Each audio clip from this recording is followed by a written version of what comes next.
India is ours. India is our past. India is our present. India is our future. India is our emotion. India is our history. We born here, we will die here. जो आज साहिब मसनद है, कल नहीं होंगे किराएदार है, जाती मकान थोड़ी है।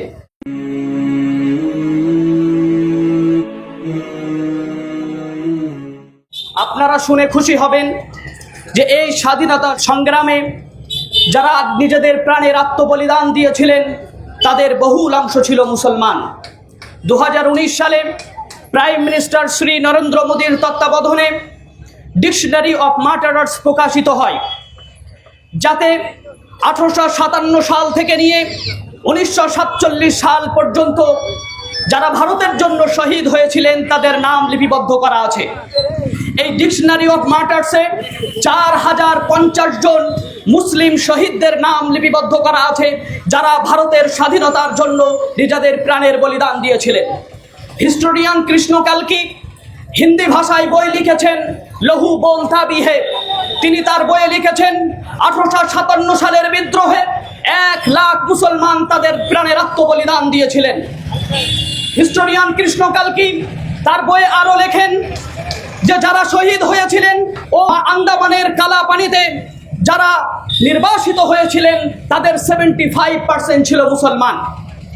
প্রিয় ভাইরা, কিন্তু আজ এই স্বাধীন ভারতে আমাদের সাথে সেকেন্ড ক্লাস সিটিজেন্সের মতো ব্যবহার করা হয়। এগুলো কি সেই মহান স্বাধীনতা সংগ্রামীদের অপমান নয়? তারা কি এই দিন দেখার জন্য তাদের প্রাণের বলিদান দিয়েছিলেন? আজ বিভিন্ন বাহানায় মুসলমানদের ধর্মীয় স্বাধীনতাকে খর্ব করা হয়, অথচ ইন্ডিয়ান কনস্টিটিউশনের প্রিয়াম্বল বলছে liberty of thought, expression, belief, faith and worship. প্রিয় ভাইরা,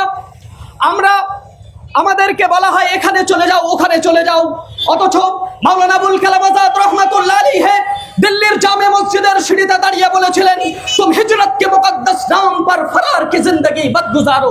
মাওলানা আবুল কালাম আজাদ এবং উলামায়ে দেওবন্দ সকলে মিলে টু নেশন থিওরিকে রিজেক্ট করেছিলেন। আমরা বলেছিলাম যে টু নেশন থিওরি এই ভারতবর্ষের জন্য অত্যন্ত বড় ভয়ঙ্কর ও ক্ষতিকর।